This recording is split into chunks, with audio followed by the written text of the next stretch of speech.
நினைவு வைத்துக் கொள்ள வேண்டும் அருமையான பெருமக்களே. ஏனென்றால் எல்லாருடைய நிலைகளும் ஒன்றல்ல, எல்லாருடைய நிலைகளும் ஒன்றல்ல. கண்மணி நாயகம் ஸல்லல்லாஹு அலைஹி வஸல்லம் அவர்களை நினைவுபடுத்தாதவனுடைய நிலை எப்படி போகும்? கபரிலே கொண்டு போய் வைக்கப்பட்டால் என்ன கேட்கப்படும்? நாயகம் ஸல்லல்லாஹு அலைஹி வஸல்லம் அவர்களை காட்டப்பட்டு மா குன்த தகூலு ஃபீ ஹக்கி ஹாதர் ரஜுல் லி முஹம்மதின் ஸல்லல்லாஹு அலைஹி வஸல்லம், முஹம்மது ஸல்லல்லாஹு அலைஹி வஸல்லம் அவர்களை காட்டப்பட்டு இவர்களுடைய விஷயத்திலே நீ என்ன சொல்லிக் கொண்டிருந்தாய்? இவர்கள் விஷயத்திலே நீ என்ன சொல்லிக் கொண்டிருந்தாய்? இப்ப என்ன சொல்றான்னு கேள்வி அல்ல. மன் ரப்புக்க, உன்னுடைய ரப்பு யார்? இப்ப என்னன்னு தான் அதுக்கு அர்த்தம். மன் ரப்புக்க, உன்னுடைய ரப்பு யார் என்று கேட்டால் இப்போ உனக்கு ரப்பு யார் என்று பொருள். வமன் நபியுக்க, உன்னுடைய நபி யார் என்றால் இப்போ யார் என்று பதில் சொல்லலாம், வாய்ப்பு இருக்கிறது. அந்த கேள்விக்கான பதில் இப்போ உள்ள சூழலை சொல்லலாம். ஆனால் நாயகம் ஸல்லல்லாஹு அலைஹி வஸல்லம் அவர்களை காட்டி கேட்கப்படுகிற போது மா குன்த தகூலு, இவர்கள் விஷயத்தில் நீ என்ன சொல்லிக் கொண்டு இருந்தாய்? இப்ப என்ன சொல்றான்னு கேட்கல, என்ன சொல்லிக் கொண்டிருந்தாய்? அவங்கள சாதாரண மனிதர் என்று சொன்னாயா? அவர்களால் எந்த சக்தியும் இல்லை என்று சொன்னாயா? அல்லது அவர்களுக்கு எழுத படிக்க தெரியாது என்று சொன்னாயா? அல்லது அவர்களுக்கு எந்த விதமான தகுதிகளும் இல்லை என்று சொன்னாயா? என்ன சொன்னாய்? மா குன்த தகூலு, நீ என்ன சொல்லிக் கொண்டிருந்தாய்? அப்பொழுது பதில் சொல்ல முடியாது.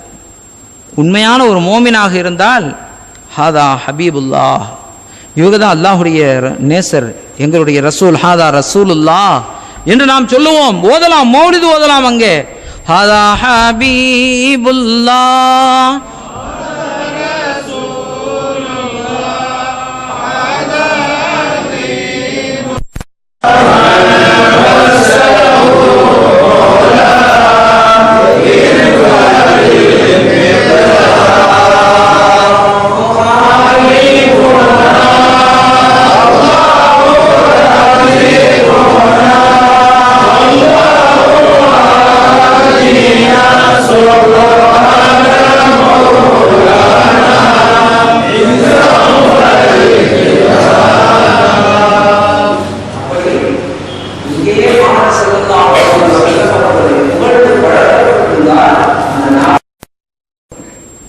இல்லையானால் என்ன ஆகும்? ஹதீஸிலே நாம் தெரிந்த செய்திகள் தான். அருமையானவர்களே, அப்படி ஈமானை பாதுகாப்பதற்கான வழி என்ன? சையதுனா அலி ரலியல்லாஹு அன்ஹு அவர்கள் சொன்ன அதற்கான அலி ரலியல்லாஹு அன்ஹு அறிவின் தலைவாயில் அவர்கள் நமக்கு காட்டி தந்த வழி அருமை நாயகம் ஸல்லல்லாஹு அலைஹி வஸல்லம் அவர்களை புகழ்வதை கொண்டுதான் ஈமான் பரிபூர்ணமடையும். அதைத்தான் அருமை நாயகம் ஸல்லல்லாஹு அலைஹி வஸல்லம் அவர்கள் தெளிவாக சொன்னார்களே, லா யூமினு அஹதுக்கும் ஹத்தா அகூனா அஹப்ப இலைஹி மின் வாலிதிஹி வ வலதிஹி வன்னாஸி அஜ்மஈன். ஒரு மனிதன் அவனுக்கு பிரியமானவனாக நான் ஆகாத வரையிலே, அவன் பெற்ற பிள்ளைகளை விட, அவனை பெற்ற பெற்றோர்களை விட, அவனுடைய பொருள்களை விட, அனைத்தையும் விட நான் அவனுக்கு பிரியமானவனாக ஆகாத வரையில் அவன் பரிபூர்ண மோமினாக முடியாது என்று அருமை நாயகம் ஸல்லல்லாஹு அலைஹி வஸல்லம் அவர்கள் சொல்லிவிட்டார்களே, அதற்கு பிறகு எப்படி ஒரு மனிதன் தன்னுடைய ஈமானின் பரிபூர்ணத்தை இன்னொன்றிலே எப்படி பார்க்க முடியும்? அல்லாஹ் தெளிவுபடுத்தி சொல்லி காட்டினான். குல் இன் குன்தும் துஹிப்பூன் அல்லாஹ், நாயகமே யா ரசூலல்லாஹ் நீங்கள் சொல்லுங்கள், அவர்கள் அல்லாஹ்வை நேசிக்கிறவர்களாக இருந்தால், நீங்கள் அல்லாஹ்வை நேசிக்கிறவர்களாக இருந்தால் ஃபத்தபிஊனி, என்னை பின்பற்றுங்கள். நீங்கள் அல்லாஹ்வை நேசிப்பவர்களாக இருந்தால் என்னை பின்பற்றுங்கள். என்னை பின்பற்றினால் தான் யுஹிப்புக்குமுல்லாஹ், அல்லாஹ் உங்களை நேசிப்பான். நீங்கள் அல்லாஹ்வை நேசிப்பது வேறு, அல்லாஹ் உங்களை நேசிக்கிறானா? அப்படி அல்லாஹ் உங்களை நேசிக்க வேண்டுமானால் என்னை பின்பற்றுங்கள். யுஹிப்புக்குமுல்லாஹ் வ யக்ஃபிர் லக்கும் துனூபக்கும், அல்லாஹ் உங்களை மன்னிப்பான். உங்களை அல்லாஹ் நேசிப்பது மட்டுமல்ல, அல்லாஹ் உங்களை மன்னிக்கவும் செய்வான். யுஹிப்புக்குமுல்லாஹ் வ யக்ஃபிர் லக்கும் துனூபக்கும். எனவே அல்லாஹ்வினுடைய மன்னிப்பையும் அல்லாஹ்வின் அன்பையும் பெறுவதற்கான வழி ஃபத்தபிஊனி, என்னை பின்பற்றுங்கள். அல்லாஹ் குர்ஆனிலே தெளிவுபடுத்தி காட்டினான். இன்னொரு வசனத்திலே தெளிவாக சொன்னான், குல் ஹாதிஹி சபீலி அதுஉ இலல்லாஹ், இதுதான் நபியே நீங்கள் சொல்லுங்கள், ஹாதிஹி சபீலி, இது என்னுடைய பாதை, அதுஉ இலல்லாஹ், அல்லாஹ்வின் பக்கம் நான் உங்களை அழைக்கிறேன் வாருங்கள் என்று நபியை நீங்கள் சொல்லுங்கள். அல்லாஹ்வுடைய பாதை எங்கே இருக்கிறது?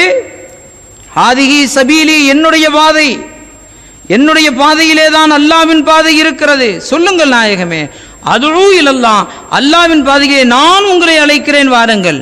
அப்ப அல்லாஹ்வின் பாதையிலே யார் அழைக்க வேண்டும்? அல்லாஹ்வின் ரசூல் ஸல்லல்லாஹு அலைஹி வஸல்லம் அவர்கள் அழைக்க வேண்டும். யார் அல்லாஹ்வின் பாதையிலே இருக்கிறார்களோ அவர்கள் அழைக்க வேண்டும். எனவே அல்லாஹ்வை அடைவதற்கும் அல்லாஹ்வை அறிவதற்குமான வழி அல்லாஹ்வின் ரசூலை நெருங்குவதுதான். ரசூலுல்லாஹ்வை விட்டுவிட்டு நான் அல்லாஹ்வை பிடித்துக் கொள்கிறேன் என்றால் அப்படி ஒரு பாதையே கிடையாது. அல்லாஹ்வுடைய பாதை என்று ஒரு பாதையே கிடையாது, ரசூலுல்லாஹ்வுடைய பாதை தான். அதைத்தான் அல்லாஹ் குர்ஆன் ஷரீஃபிலே ஹாதிஹி சபீலி, இது என்னுடைய பாதை என்று சொல்லுங்கள் நாயகமே. குல் ஹாதிஹி சபீலி அதுஉ இலல்லாஹ் அலா பஸீரத்தின் அன வ மன் இத்தபஅனி, தெளிவான அந்த பாதையிலே நானும் என்னை பின்தொடர்ந்தவர்களும். சஹாபிகள். அல்லாஹ்வை அடைவதற்கு வழி ரசூலுல்லாஹ், ரசூலுல்லாஹ்வை அடைவதற்கு வழி சஹாபிகள். இப்படியாக இந்த வழியிலே தான், இதுதான் நமக்கு அல்லாஹ்வை அடைவதற்கு வழியே தவிர இன்னொரு அல்லாஹ்வுடைய பாதை கிடையாது. அப்படி ஒரு பாதையை அல்லாஹ் போடவில்லை. அருமையான பெருமக்களே, எனவே இப்படி எந்த ஒன்றை எடுத்துக்கொண்டாலும் கண்மணி நாயகம் ஸல்லல்லாஹு அலைஹி வஸல்லம் அவர்களை நினைவுபடுத்தாமல் ஈமானில் எந்த ஒன்றுமே இல்லை. ஈமானில் எந்த ஒன்றுமே பரிபூர்ணம் அடையாது. ஈமான் பரிபூர்ணம் அடைய வேண்டுமானால் அருமை நாயகம் ஸல்லல்லாஹு அலைஹி வஸல்லம் அவர்களை எந்த அளவிற்கு நாம் அதிகமாக புகழுகிறோமோ, எந்த அளவிற்கு அதிகமாக நாம் ஸலவாத்து ஓதுகிறோமோ, எந்த அளவிற்கு அவர்கள் மீது நாம் அதிகமாக புகழ் மாலைகளை ஓதுகிறோமோ, அந்த அளவிற்கு அவர்களுடைய அருளை ஆசிகளை நாம் பெற முடியும் என்பதை நாம் ஞாபகத்திலே வைத்துக் கொள்ள வேண்டும்.